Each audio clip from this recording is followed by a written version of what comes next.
इससे पहले कि ऑडियंस आपसे कुछ क्वेश्चंस पूछे, मेरे माइंड में एक क्वेश्चन आ रहा है, आईएएस में कितने लोग हैं जो हर साल उसके लिए अपीयर करते हैं? 5 से 6 लाख के आसपास। और सीट्स कितनी है? 1000 अप्रोक्सीमेटली। तो जिनका हो जाता है उनके बारे में तो सब बात करते हैं, जिनका नहीं होता है, जिन्होंने पूरी जान लगाई और जिनका नहीं हुआ, उनका क्या होता है? उनके रिश्तेदार उनकी चिंता करते हैं। वो फिर उनकी चिंता करते हैं। नहीं, मैं आ रहा हूँ, मैं आपके क्वेश्चन पे आ रहा हूँ। ये पॉइंट इंटरेस्टिंग है, मैं समझना चाहूंगा कैसे। मैं बताऊँ। हाँ। मैं दोनों मुद्दों पे हम सब हारने से डरते हैं, और मजेदार बात है कि वो डर हमारी हार की वजह बनता है। 98% केसेस में हारने से क्यों डरते हैं? क्योंकि हम जानते हैं अगर हम हारेंगे तो वो जो पीछे 3 लोग बैठे हैं ना, रिश्तेदार, रिलेटिव्स और फ्रेंड, वो जीने नहीं देंगे। आप जब भी आईएएस की तैयारी करें, पहला अटेम्प्ट आपका सीरियस अटेम्प्ट होना चाहिए। आपने तैयारी किया, बेसिक्स तैयार किए, आपने एडवांस कोर्स तैयार किया, आपने कम से कम मेंस के 1000 आंसर्स लिखे हैं और मिनिमम 10,000 प्रीलिम्स के क्वेश्चंस आप सॉल्व कर चुके हैं, तब आप एग्जाम देने जाइए। सिर्फ एक अटेम्प्ट दीजिए। जिसने भी पहला अटेम्प्ट सीरियस दिया उसको दोबारा तैयारी नहीं करनी पड़ती, रिवीजन करना पड़ता है। भाई आप देखो ना, जितने सारे सेलेक्ट लड़के होते हैं उसमें बहुत सारे नौकरी कर रहे होते हैं, जॉब कर रहे होते हैं। कुछ लोग मुझसे पूछते हैं सर जॉब करते वक्त तैयारी हो सकती है? नहीं, जॉब करते वक्त तैयारी तो नहीं हो सकती, जॉब करते वक्त रिवीजन हो सकता है। 3 hours per day, 4 hours per day. तो मेरी एडवाइस ये है, क्योंकि ये एक बहुत रिस्की खेल है ये। मैं खुद ही बाहर हुआ और फिर मैं कितने लोगों को देखता हूं जो 5-5, 6-6 अटेम्प्ट के बाद बाहर होते हैं। तो जिनको भी इस गेम में शामिल होना है, एक अटेम्प्ट सीरियसली आपका होता है, बहुत अच्छा है। आपको मैक्सिमम रिस्क लेना है तो आप 2 ले लो, उसके बाद अपना काम शुरू करो जो आपका सेकंड लाइन थॉट था। कोई लॉयर बनना चाहता है, कोई मेडिकल लाइन में जाना चाहता है, कोई मतलब जो भी आप एंटरप्रेन्योर बनना चाहते हैं आप करो, लेकिन अपने वो रिवीजन वाले 4 आवर बचा के रखो। आपने कितने अटेम्प्ट्स दिए थे सर? 4 अटेम्प्ट्स आपने दिए थे। और आपने कहीं से कोचिंग ली थी, यानी लाखों रुपए दिए थे कोचिंग में? नहीं, तब लाखों नहीं थे, तब हजारों थे। अच्छा, हजारों रुपए आपने खर्च करे थे और आप एक मिडिल क्लास बैकग्राउंड से थे, तो टोटल 4 साल में आपका कितना पैसा लग गया होगा? रहना, खाना, पीना, और आपने तो पूरी तैयारी करी होगी, साथ में कुछ और नहीं किया होगा? I think so. कुछ नहीं किया। तो कितना आपका 4 साल में अच्छा खासा पैसा? 5-6 लाख रुपए लगे। 5-6 लाख रुपए उस समय लगे। आज के समय पे अगर किसी को कोचिंग लेनी है तो आई थिंक इससे 3-4 गुना, 5 गुना आराम से लगेगा। आराम से लगेगा। तो 15-20 लाख रुपए उस इंसान का लग गया, और वो है एक मिडिल क्लास बैकग्राउंड से। मिडिल क्लास बैकग्राउंड से। अब वो कहीं ऐसा तो नहीं कि वो ना यहाँ करा ना वहां करा 4-5 साल बाद? हाँ, वही मैंने कहा कि अब आप, जो हमारे समय तो ठीक था, अब आप रिस्क पूरा नहीं ले सकते। You have to be cautious. अब इनको कॉशियस होना पड़ेगा कि ठीक है, जैसे बड़े सारे लड़के क्या करते हैं, वो 1-2 अटेम्प्ट ऐसे ही देते हैं। अब तो इनके पास 6 अटेम्प्ट है, ओबीसी है तो और ज्यादा है, SC ST है तो और ज्यादा है। और मैं कहूंगा आप किसी भी कैटेगरी से आते हैं, आप 2 अटेम्प्ट से ज्यादा कभी मत मानिए।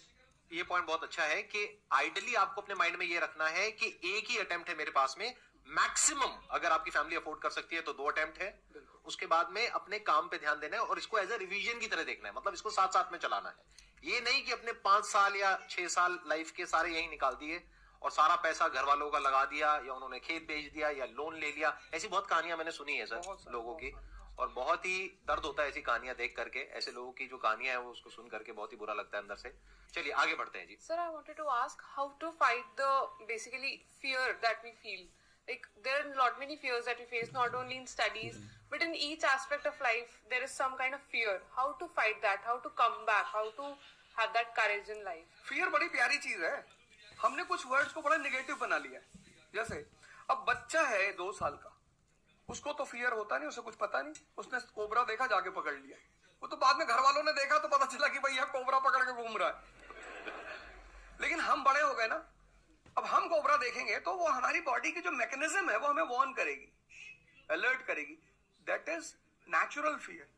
वो अच्छी चीज है। जिस चीज की आप बात कर रहे हो वो फियर नहीं है, वो ओवर थिंकिंग है। आज का जो युवा है वो फियर से परेशान नहीं है, वो ओवर थिंकिंग से परेशान है। अब ये ओवर थिंकिंग क्यों है, उस फैक्टर पे आते हैं। ओवर थिंकिंग की वजह क्या है? ओवर थिंकिंग की वजह यह है कि आज का समाज इतना एक्सपैंड कर चुका है। You are outside your house, तुमको तुम्हारी दोस्त मिल गई कि मैं कल लंदन से आई, क्या लाइफ है लंदन में यार, और मैं तो ये कर रही वो कर रही। आपको लगा हम ही पागल है यार, आईएएस की तैयारी कर रहे हैं। फिर शाम को किसी फ्रेंड का फोन आ गया कि मैं तो अब ऑस्ट्रेलिया जा रही हूं, मैं तो वहीं सेटल हो जाऊंगी। 90s में हमारे पास इतने स्कोप नहीं थे। हमारी जो लाइफ थी वहां ओवर थिंकिंग इसलिए नहीं थी, आपने भी सर देखा होगा, क्योंकि हमारे पास इतने स्कोप नहीं थे। आज तुम्हारी जनरेशन में यू हैव मल्टीपल फील्ड्स, मतलब इतने सारे फील्ड्स ओपन है। तो जब तुम घूम के चारों तरफ देखते हो और तुम देखते हो कि तुम्हारे ही साथ के लोग बड़ी सारी फील्ड में एक्सेल कर रहे हैं, काम कर रहे हैं, अर्न कर रहे हैं, तो तुम्हारा दिमाग भागना शुरू करता है। फिर क्या होता है, हमारे पेरेंट्स हमसे ज्यादा ओवर थिंकिंग करते हैं, क्योंकि बड़े हमको लेकर कॉशियस होते हैं। हाँ। एक हमने ओवर थिंकिंग की, हम अपना संभाल ले किसी तरह, हम घर के अंदर गए, मम्मी रो रही कि वो निशा मिली थी, 20 लाख का पैकेज है उसका। दूसरा प्रेशर तुम्हारे ऊपर आ गया। ये जो प्रेशर हम मल्टीपल फेस करते हैं, तो एक तुम्हारा प्रेशर, एक माँ बाप का प्रेशर। पता लगा बुआ जी ने रात में फोन कर दिया, क्या कर रही हो जी? तुम सारे लोग प्रेशर से लड़ रहे हो इस वक्त, मल्टीपल फ्रंट पे। ये कोई फियर उयर नहीं है। ये प्रेशर दूर कैसे होगा, इस पे थोड़ी सी बात कर ले। जहां इंटरनल ताकत है वहां कॉन्फिडेंस है। आज का युवा क्या कर रहा है?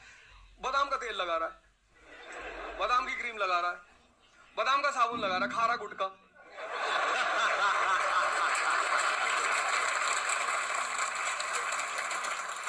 आप लोगों को चूंकि हर तरफ प्रेशर झेलना है, तो प्रेशर झेलने का सबसे अच्छा तरीका होता है इंटरनल पावर।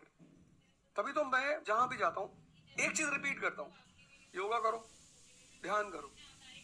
ध्यान करोगे,